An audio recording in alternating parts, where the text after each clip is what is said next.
Bonjour à toutes et à tous. Bienvenue dans cette webconférence dédiée à l'innovation collaborative. C'est un sujet qui prend une part croissante dans les organisations en santé, qui suscite beaucoup d'intérêt, mais aussi beaucoup d'idées reçues. Alors, avant d'entrer dans les retours d'expérience et les résultats très concrets que nous allons explorer aujourd'hui avec nos participants, il me semble essentiel de commencer par un point souvent sous-estimé. On entend souvent que collaborer prend plus de temps, que réunir de nombreuses parties prenantes engendre de la confusion, qu'il n'est pas possible de prendre des décisions à 50, ou encore qu'il faut un designer ou quelqu'un de particulièrement formé pour s'en emparer. Ce qu'il faut savoir, c'est que l'innovation collaborative, ce n'est pas une mode. C'est pas un petit supplément d'âme que l'on injecte dans un projet, un processus mou, ou encore une méthode alternative au mode de pilotage traditionnel. Bien au contraire, c'est une démarche exigeante, structurée, éprouvée et conçue pour venir à bout des situations les plus complexes. Et ça, ce n'est pas une opinion, c'est l'enseignement issu des établissements accompagnés par la NAP sur le terrain. En effet, à la NAP, nous proposons des appuis terrain avec des accompagnements individuels ou collectifs et tout un panel d'outils pour vous permettre de vous approprier l'innovation collaborative dans vos projets. Aujourd'hui, vous allez découvrir que nos intervenants étaient confrontés à des limites que nous rencontrons tous. Des diagnostics qui ne convainquent plus, des solutions qui ne sont ni appropriées ni appliquées, des tensions récurrentes dans les parcours et une impossibilité de prendre des décisions faute d'adhésion collective. Dans ces situations de coopération rompue et de blocage durable, les méthodes collaboratives ont permis de reprendre le dialogue, d'identifier collectivement les causes profondes des difficultés rencontrées et surtout de concevoir des solutions pragmatiques et applicables immédiatement. Les démarches collaboratives reposent aussi sur quelques vérités fortes. Non, il n'existe pas de solution universelle. Les solutions sur étagère répondent rarement aux irritants du quotidien. Oui, expérimenter est incontournable, quitte à apprendre en se trompant, et c'est bien normal. Et oui, cela peut être déstabilisant, mais c'est justement cette déstabilisation qui ouvre les portes à de nouvelles idées. C'est précisément ce qu'il ressort des établissements que vous allez entendre aujourd'hui. Leur objectif n'était pas d'innover pour innover, mais de jouer sur le collectif pour produire des décisions engageantes et débloquer des situations critiques. On peut penser que les démarches collaboratives sont certes sympathiques, mais beaucoup trop théoriques pour produire des effets durables dans les organisations. On entend aussi souvent que collaborer prend du temps, que rassembler de nombreuses parties prenantes risque d'engendrer de la confusion, qu'il est compliqué de prendre des décisions à 50, ou bien encore qu'il faut un designer ou une personne particulièrement formée pour s'en emparer.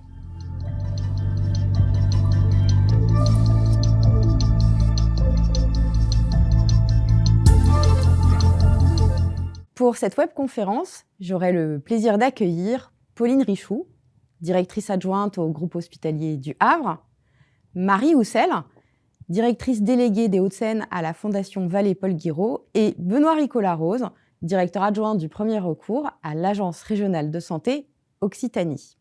Je vous propose donc de commencer par une première question centrale pour se lancer. Dans quelle situation le recours à l'innovation collaborative est-il pertinent, voire essentiel pour une direction? Et pour y répondre, j'accueille Benoît. Bonjour Benoît. Bonjour. Et Marie, à qui je passe la parole. Merci beaucoup.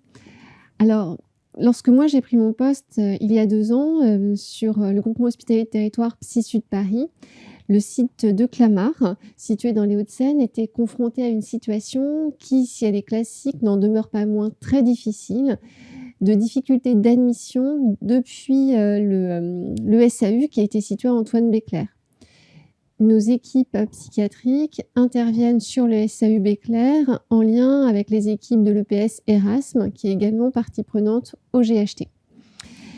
Notre site d'hospitalisation complète de psychiatrie situé à Clamart connaissait concomitamment une crise, une très forte pénurie médicale et paramédicale qui nous avait conduit à fermer une unité d'hospitalisation complète. Et ce manque de ressources humaines inhibait également la mise en œuvre d'un plan d'action qui était préexistant. Les relations entre les équipes psychiatriques et somaticiennes au SAU se dégradaient, avec pour conséquence le départ de psychiatres intervenant au SAU. Et puis, de fait, les tensions avec la direction du GHU allaient croissantes. Donc, dans ce contexte qui réunissait plusieurs parties prenantes, le site de Clamart, le PS Erasme et la PHP, il nous semblait primordial de faire intervenir un tiers. Et dans notre réflexion première, il fallait que ce tiers ait une expérience métier forte, qui soit légitime. Et donc notre réflexe premier a été de nous tourner vers l'ANAP et le référent psychiatrie.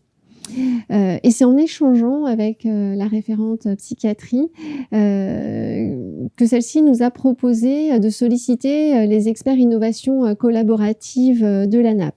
Nous avions en effet besoin de nous mettre autour d'une table, de sortir des postures où chaque partie prenante voyait le problème depuis son point de vue, pour essayer de comprendre les enjeux et puis les difficultés de l'autre. Nous avions besoin de travailler sereinement au parcours patient-psy aux urgences, et on voyait bien que les formats de comité de pilotage traditionnels ne fonctionnaient plus.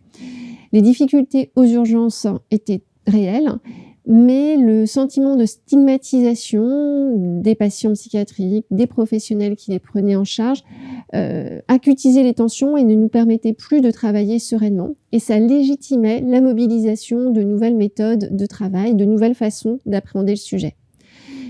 Donc on a convenu que l'objectif n'était pas de calquer une solution que d'autres avaient pu expérimenter. Ça pouvait être inspirant, mais nous avions besoin de travailler ensemble à notre propre organisation cible et de faire changer les postures, de faire tomber les irritants, pour définir une solution qui nous serait sur mesure. Et l'offre d'appui terrain de l'ANAP, mobilisant des méthodes d'innovation collaborative, nous a semblé totalement adaptée et en fait totalement indispensable pour y parvenir. Merci beaucoup, Marie. Benoît, quel a été le déclic de votre côté ? Chez nous, comme sur votre territoire, la situation de blocage était autour des urgences. Pas sur la psychiatrie, mais sur l'intégralité de la chaîne de prise en charge des urgences où tout était bloqué. À Perpignan, comme sur le département, plus personne ne se parlait, tout était bloqué, il n'y avait plus de diplomatie, tout le dialogue était rompu. Sans discussion, évidemment, il n'y avait plus de coopération possible, mais également beaucoup de défiance les uns vis-à-vis des autres, puisqu'on ne se connaissait pas ou on ne voulait pas se connaître.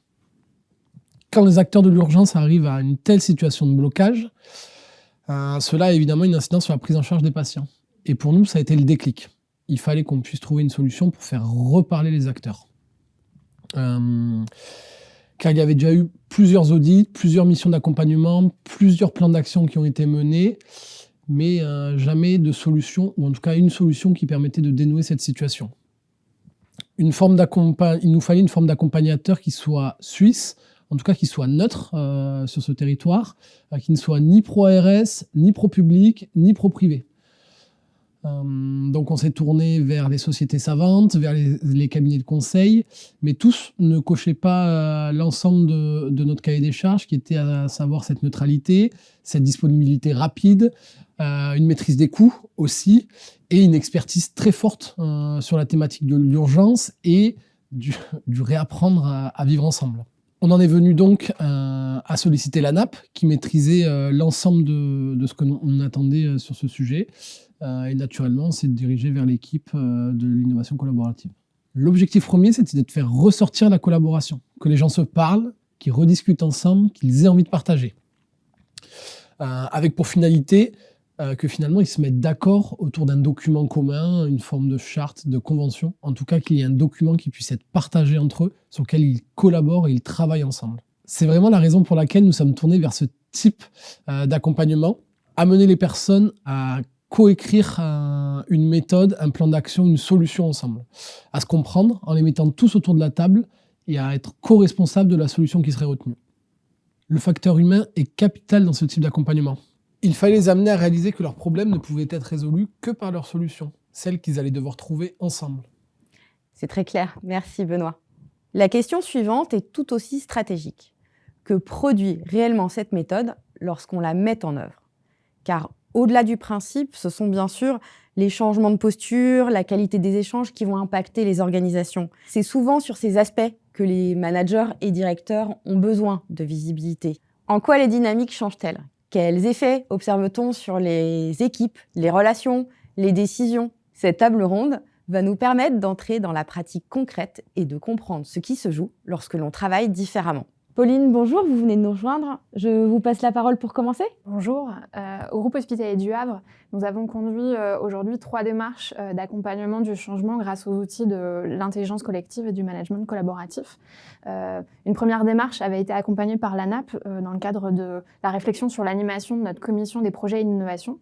Et ensuite, on a essayé de diffuser ces nouveaux outils, ces nouvelles méthodes de management au sein du groupe hospitalier du Havre en animant 2 ateliers, un atelier à destination des cadres sur les irritants des cadres au quotidien, et puis un atelier autour du Ben Management. Donc on est dans une démarche aujourd'hui de diffusion, d'accompagnement des équipes autour de ces nouveaux outils, ces nouvelles méthodes, mais il faut le reconnaître, on a connu quelques périodes de turbulence parce que c'est bousculant, c'est pas évident de démarrer sur ces nouvelles méthodes.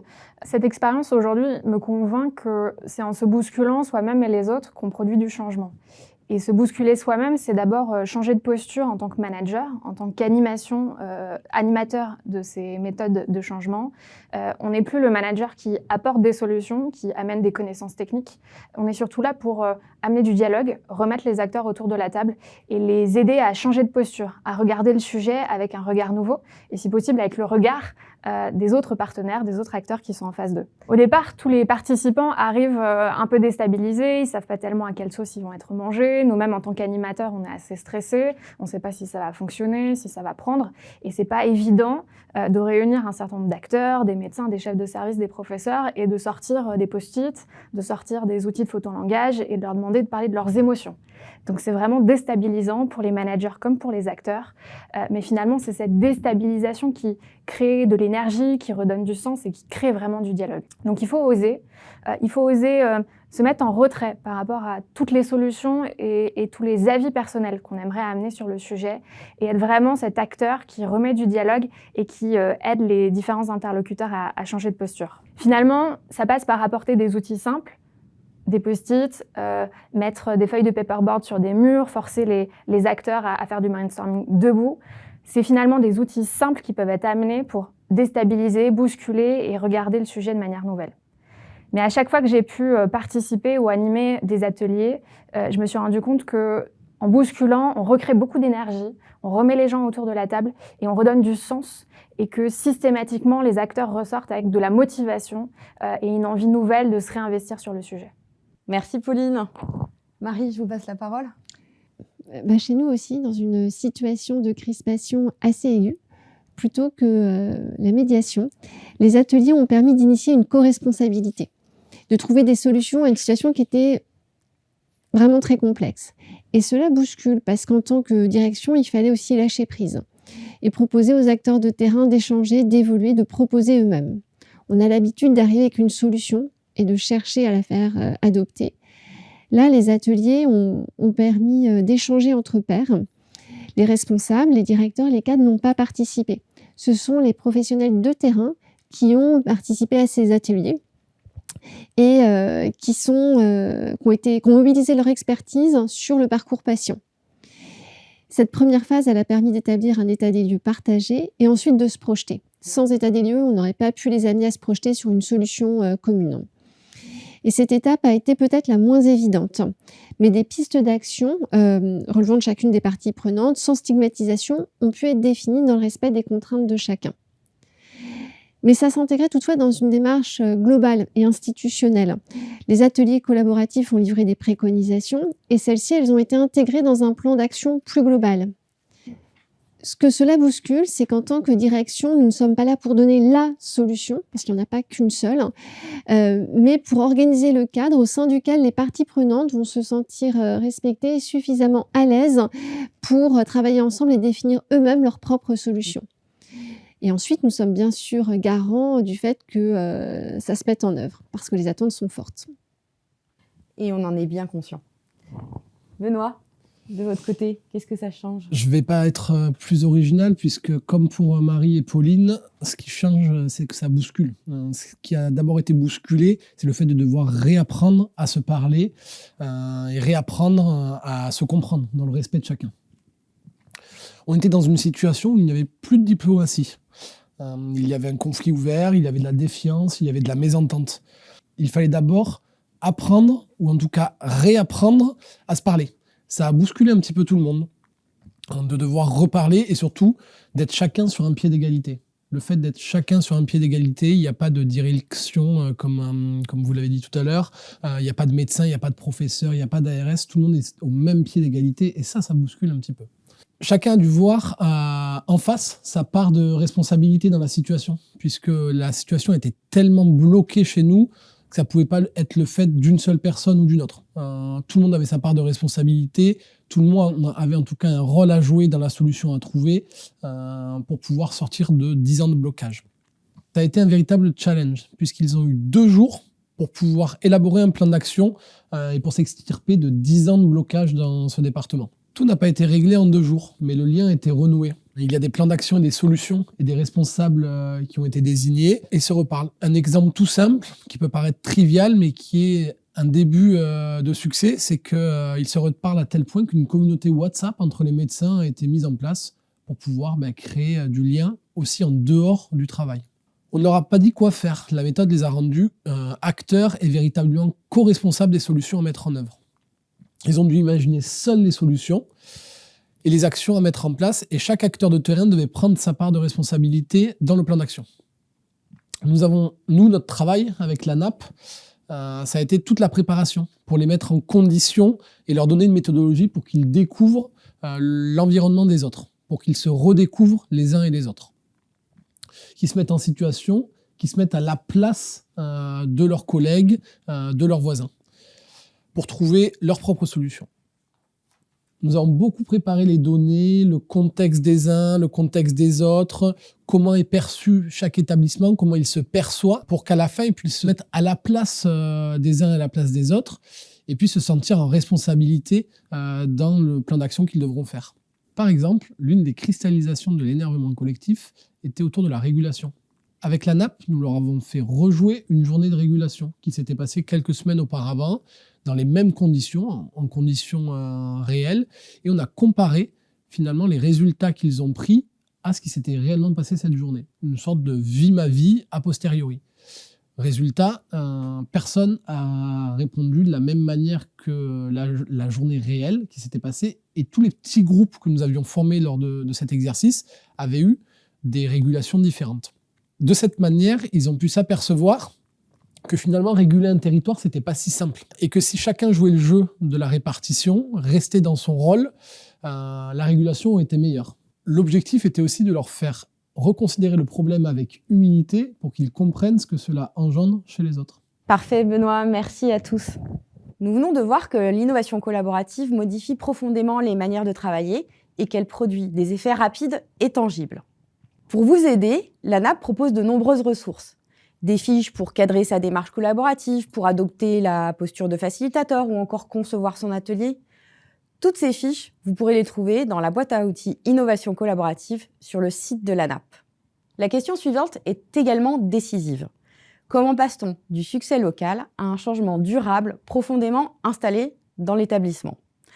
En d'autres termes, comment éviter l'essoufflement après un premier atelier, faire en sorte que les outils deviennent des réflexes managériaux, et comment articuler expérimentation, appropriation et structuration organisationnelle. Alors, Pauline, vous faites partie de nos équipes pionnières, celles qui ont réussi le passage à l'échelle. Alors, racontez-nous, parce que c'est exactement ce que l'on vise à la NAP. Au Havre, on a commencé par un accompagnement effectivement avec la NAP pour découvrir ces nouvelles méthodes, ces nouveaux outils du management collaboratif. On avait choisi de travailler autour de notre commission des projets et de l'innovation. C'était une nouvelle commission à l'intérieur de l'hôpital qu'on avait créée suite au Covid, avec pour objectif de mieux travailler avec l'ensemble des équipes de l'établissement, de se rapprocher du terrain, d'accompagner les équipes projets et d'essayer de faire redescendre l'innovation au plus proche du terrain. Cette commission a été composée pour moitié de médecins, pour moitié de représentants non médicaux de l'établissement, et elle reçoit l'ensemble des équipes projets pour les accompagner dans leur démarche et les aider à concrétiser leurs bonnes idées et leurs démarches innovantes. Mais finalement, cette commission qui se voulait très innovante, avec pour objectif de moderniser la gouvernance de l'hôpital, on l'avait créée avec des outils assez conservateurs finalement. Et donc les équipes avaient l'impression de passer devant un grand jury, que c'était le moment du grand oral, ils allaient réussir ou ils allaient échouer, mais ils ne se sentaient pas forcément dans un accompagnement, alors que c'était l'objectif qu'on s'était fixé. Et donc, dans le cadre de l'accompagnement de la NAP, on a découvert le management par le design. Donc, je ne savais pas ce que c'était. J'ai découvert à cette occasion. Et on est passé par plusieurs séquences. On a commencé par une démarche d'enquête sur le terrain pour comprendre le ressenti des différents acteurs de cette commission projet et innovation. Ensuite, on a créé des ateliers d'intelligence collective pour être dans un processus d'idéation et de réfléchir à des idées, des solutions. Et ensuite, on a créé notre prototype pour initier une démarche de changement. Donc, on a appelé ça la commission projet et innovation 2.0. On a modifié le format, notamment on a changé la salle pour que ce soit moins protocolaire, on a changé le plan de table pour être plus inclusif avec les équipes, et on a surtout mieux réparti la parole en créant un rôle de facilitateur dans le cadre de notre commission.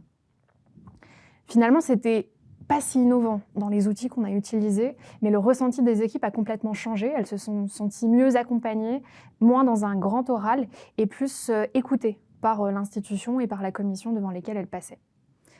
Et donc pour nous, cette démarche qui a été quand même assez bousculante, vraiment très déstabilisante, on a beaucoup douté, on s'est demandé si vraiment tout ce que nous présentait la NAP était applicable dans notre établissement, applicable au quotidien parce qu'on a une telle charge de projet qu'on n'imaginait pas réussir à animer ce type de séquence régulièrement dans notre établissement. Mais finalement, on était quand même convaincus que ça nous permettait d'être beaucoup plus pertinents dans l'analyse des problématiques et surtout plus innovants dans les solutions qu'on pouvait proposer. Donc on a fait des retours en interne devant les instances de l'établissement et puis surtout, on a commencé à changer notre façon d'animer les réunions. Donc on a lancé des petites séquences, on a proposé différents outils et ce changement, il s'est vu. Et donc, on a beaucoup d'acteurs de l'établissement qui ont commencé à nous dire « mais on aimerait bien être formés, nous aussi ». Et on était assez convaincus que c'est en faisant, en étant nous-mêmes impliqués dans une démarche d'atelier, qu'on comprenait comment ça fonctionnait, qu'on osait le faire nous-mêmes. Et donc, on a décidé de former un groupe de managers volontaires au sein de l'établissement en les accompagnant dans une démarche d'atelier autour du management collaboratif. On a choisi le thème du Ben Management parce qu'à l'hôpital du Havre, comme dans beaucoup d'autres structures, c'est une thématique qui est source de conflits, de tensions dans l'établissement, qui revient régulièrement sur la table, notamment à l'occasion des épidémies hivernales, des difficultés estivales. Et on le gère beaucoup en mode pompier, on est systématiquement en mode crise et avec des difficultés de dialogue entre les urgences et les services d'hospitalisation. Donc c'était un peu le sujet marronnier qu'on avait plusieurs fois essayé de travailler sans véritable réussite. Et donc il nous semblait intéressant de se dire, est-ce qu'on peut essayer de le travailler différemment cette fois-ci? Donc on a réuni un groupe d'une vingtaine de managers, des cadres, des chefs de service, des chefs de pôle, qui souhaitaient à la fois travailler avec nous sur le Ben Management, mais aussi découvrir avec nous ces nouveaux outils du management collaboratif. On a repris le séquencement que nous avait proposé la NAP, c'est-à-dire qu'on a commencé par une démarche d'immersion sur le terrain. Donc on a demandé à une professeure de pneumologie de passer une journée aux urgences. On a demandé à un urgentiste de passer une journée dans un service d'hospitalisation. Chacun s'est mis dans les baskets de l'autre. Et finalement, cette démarche d'immersion a surtout permis de recentrer notre regard sur le patient. Et de travailler sur le parcours du patient et de se rendre compte de tous les irritants, de toutes les insatisfactions, de toutes les problématiques dans le parcours du patient au sein de notre établissement. Cette formalisation du parcours patient nous a permis d'identifier 4 grandes thématiques qui étaient sources d'irritants ou de dysfonctionnements dans ce parcours.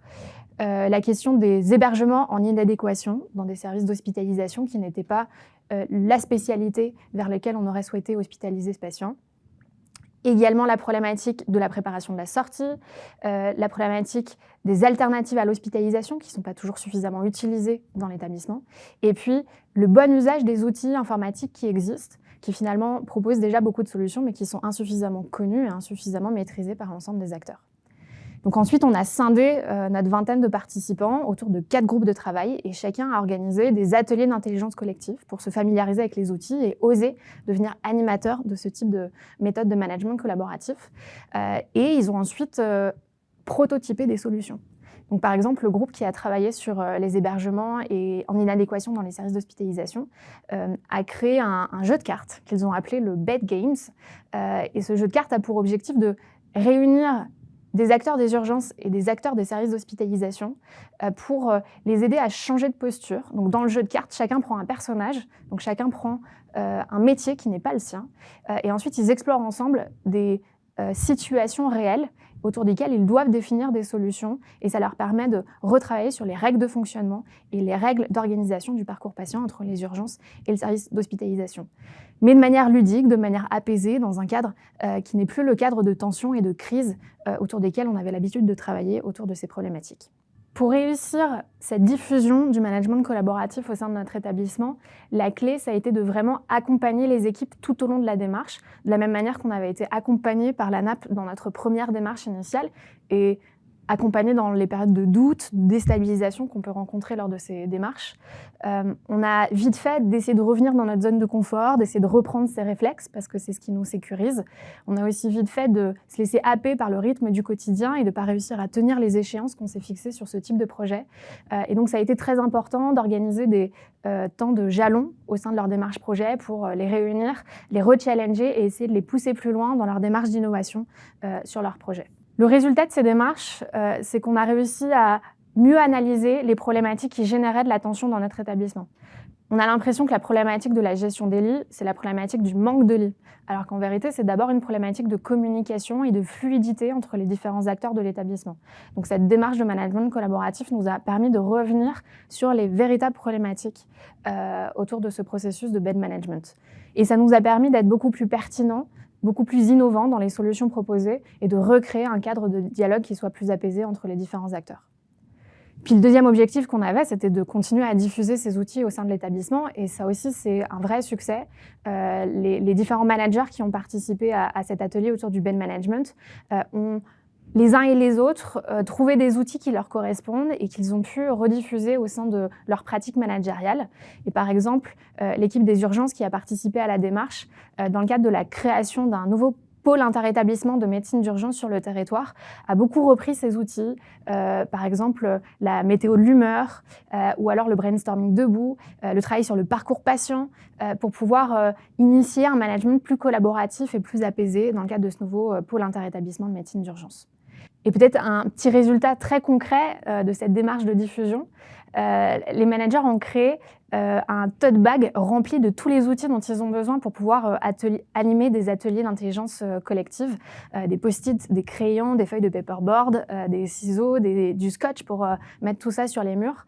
Et donc tout est réuni dans un sac qu'ils ont appelé le sac du management collaboratif avec un processus de réservation pour pouvoir se passer le sac et avoir tous les outils disponibles pour animer leurs ateliers. C'est vraiment très intéressant et très inspirant, Pauline, parce que ça montre à quel point on peut progresser rapidement et partir de pas grand-chose et d'arriver très rapidement à des résultats particulièrement intéressants.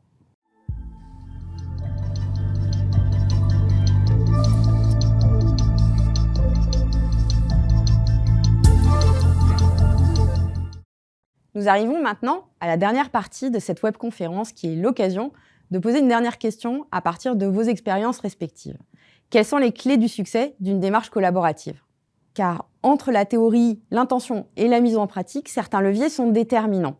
Et il est essentiel pour des directions de savoir comment les activer dans leur contexte. Alors sur notre territoire des Hauts-de-Seine, le partage d'une cible organisationnelle dans le cadre des ateliers collaboratifs a vraiment facilité ensuite la mise en œuvre des préconisations, et notamment la définition et l'application d'une procédure d'accueil et d'orientation du patient psychiatrique au SAU. Concomitamment, on a quand même réussi à réaliser quelques recrutements paramédicaux et à stabiliser peu ou prou l'équipe médicale psychiatrique qui intervenait aux urgences. Alors, en toute transparence, il demeure difficile de faire évoluer rapidement ce type d'organisation, surtout lorsqu'il y a plusieurs parties prenantes. Et en plus, cette difficulté elle est quand même majorée par le manque de ressources humaines médicales et paramédicales. Pour autant, ce qui est important, c'est que aujourd'hui, les préconisations, elles ne font pas débat. Elles ont été construites ensemble et donc elles sont notre boussole. Ça demeure intangible. Et donc, la principale clé du succès, c'est vraiment de partager cette cible à atteindre ensemble. Et les ateliers collaboratifs nous y ont vraiment aidés. Mais à mon sens, il y a quand même tout un trousseau de clés du succès. Ça ne peut pas être la seule. Tout d'abord, une clé importante, c'est la préparation en amont de ces ateliers. Et le partage avec les animateurs. On en a beaucoup parlé avec vous, avec la référente psychiatrie. Et je tiens à vous remercier tous pour votre écoute. Mais pour que cela se passe bien, il nous fallait vous livrer un peu l'historique. Les actions qui avaient déjà été initiées, qui n'avaient pas forcément bien fonctionné, et qui expliquent aussi les postures des acteurs que vous allez rencontrer lors de ces ateliers. Nous étions garants que ça se passe bien, on en a parlé tout à l'heure, et c'est vrai qu'il fallait qu'on puisse vous expliciter les peurs, les agacements de chacune des parties prenantes, parfois même les blessures passées, qui pouvaient expliquer le jeu d'acteurs lors de ces ateliers, pour permettre ensuite de dépasser cela et de faire avancer les choses. Ensuite, il y a une autre clé, moi, qui me semble importante, c'est dans la phase ensuite de mise en œuvre, c'est l'accompagnement au quotidien, l'explicitation, le partage. Et puis un autre point sur lequel la référente psychiatrie avait insisté, mais vraiment c'est fondamental, c'est l'accompagnement en formation. Et c'est là qu'en tant que direction, on a un rôle primordial à jouer. La participation, elle a fait naître de l'envie, il faut qu'on soit au rendez-vous. Nous devons continuer à expliciter, à porter ces préconisations et maintenir les efforts de communication. Et dans la période que nous connaissons tous, et puis peut-être pour nous de façon un peu aiguë en ce moment, il faut toujours éviter de retomber dans les postures passées qui étaient très clivantes et entretenir le travailler ensemble. On a eu ce moment d'atelier et il y a toujours un risque de retomber dans les postures anciennes, et c'est vraiment un travail d'entretien au quotidien. À ce stade, nous, le suivi s'est poursuivi avec un comité de pilotage, et notre réflexion est peut-être sur le fait de reprendre une dynamique peut-être plus collaborative au quotidien pour encore une fois faire vivre ce beau projet. Merci Marie. Pauline, de votre côté, quelle clé du succès ? Au Havre, on est un peu devenus des récidivistes de l'approche collaborative, parce qu'on est assez convaincus que ça peut être très utile et que ça fonctionne dans un établissement hospitalier. Mais pour ça, la première clé du succès pour nous, ça a été d'oser. Oser changer de méthode, oser changer de posture, et surtout oser re-rentrer dans un processus d'apprentissage. On avait appris à animer des réunions, à gérer des projets d'une certaine façon, et finalement, il a fallu changer de réflexe et essayer d'utiliser des nouveaux outils. Donc c'est déstabilisant au départ, mais c'est facteur de changement et de succès pour nous dans ces approches. Et on s'est rendu compte que c'était avec des outils faciles, du coup faciles à déployer et à reproduire dans un établissement, qu'on pouvait produire le plus de changements. C'est pas de la grande technique, ces approches collaboratives, c'est d'abord des petits outils qui sont faciles à reproduire dans différentes réunions. C'est assez facile sur une réunion de prendre une séquence de 10 minutes, de sortir des post-it, de faire brainstormer les gens debout, de les inviter à réfléchir différemment. Et donc finalement, c'est par petites touches qu'on s'est rendu compte que c'était le plus facile à déployer ces méthodes de management collaboratif. On n'a pas toujours 2 jours entiers pour réunir l'ensemble des acteurs, mais par contre, on se rend compte aujourd'hui au quotidien à l'hôpital du Havre qu'on arrive à changer notre façon de dialoguer et de manager les projets. Et finalement, l'une des choses difficiles dans la pérennisation de ces démarches, c'est de continuer à être innovant. C'est de ne pas sortir systématiquement les mêmes outils, c'est de ne pas sortir les mêmes séquences dans les réunions, et donc c'est trouver des nouvelles idées pour continuer à bousculer un peu, à déstabiliser les acteurs avec lesquels on travaille. Donc, par exemple, l'an dernier, on a eu une année de travail avec les cadres de l'établissement sur les irritants du quotidien. On a pour cela bousculé complètement le formalisme très protocolaire de la réunion d'encadrement qu'on organisait plusieurs fois par an dans l'établissement. Et une fois ce cycle terminé, on s'est posé la question de qu'est-ce qu'on fait ensuite ? Parce qu'on ne pouvait pas revenir au cadre habituel de nos réunions d'encadrement, donc il a fallu trouver de nouvelles idées. Et on s'est dit que cette année, on allait travailler sur le lien entre le soin et les directions fonctionnelles et inviter l'ensemble des cadres à faire des immersions croisées les uns chez les autres. Donc il faut continuer à produire des idées et à être dans une forme de déstabilisation soi-même et avec son établissement.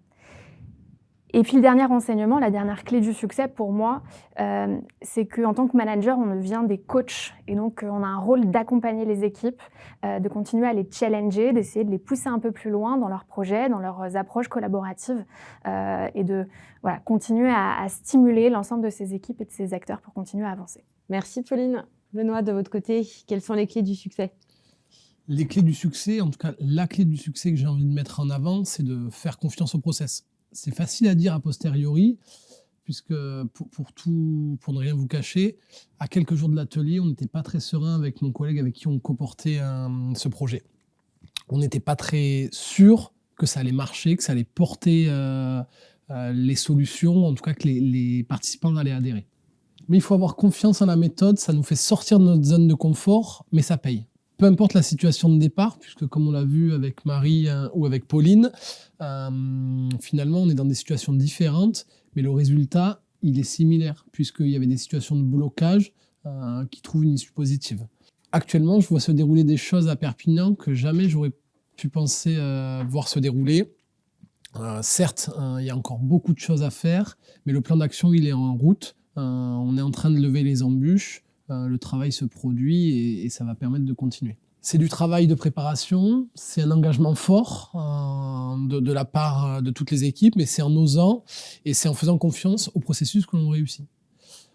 L'autre clé du succès que j'ai envie de mettre en avant, c'est tout ce travail de préparation, puisque pour pouvoir permettre aux échanges de se dérouler, il faut préparer la méthode, il faut préparer les éléments en amont pour fournir à la nappe les éléments pour permettre de nous faire changer les choses, de nous faire reconsidérer les choses. L'autre clé du succès, c'est la préparation. Il faut donner de la matière pour que les débats puissent prospérer, pour que la discussion puisse s'ouvrir. Quand on réunit autant de monde autour d'une table qui ont des idées préconçues et arrêtées, il faut les mettre dans des conditions propices au dialogue. C'est par le dialogue, par l'intelligence collective qu'on arrive à déconstruire ces idées préconçues.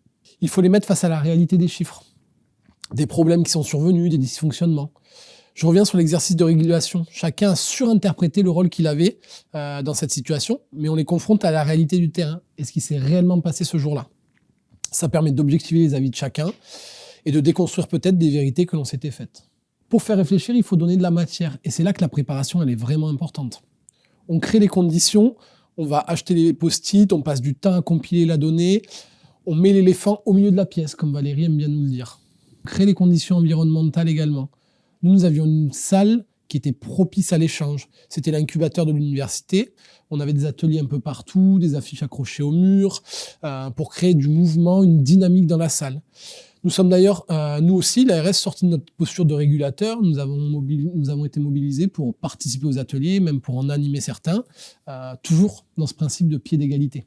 On prévoit aussi dans la préparation les conditions d'accueil. On avait prévu un café d'accueil pour que les gens puissent rentrer dans de bonnes conditions dans ces ateliers.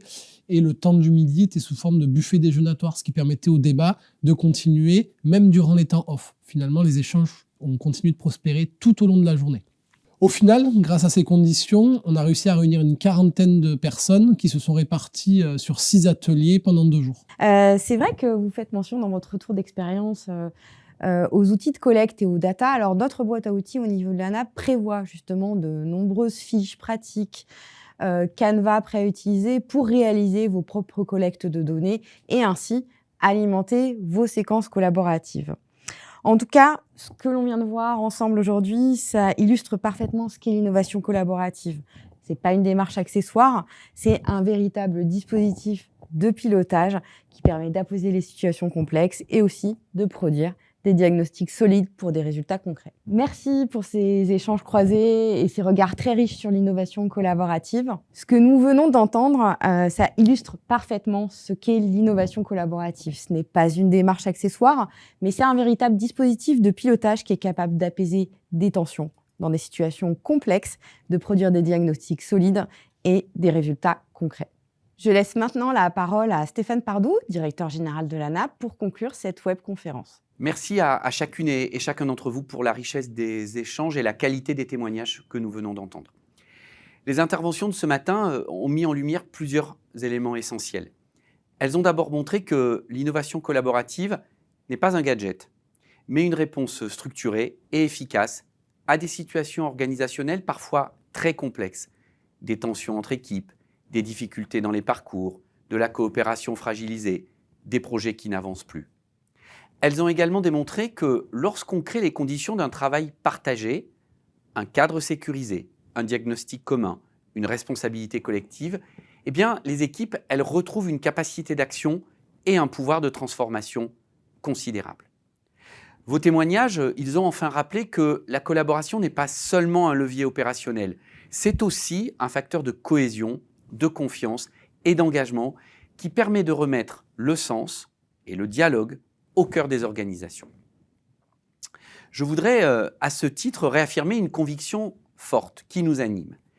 La NAP croit profondément dans la valeur de ces démarches et continuera à les soutenir, à les renforcer et à les diffuser.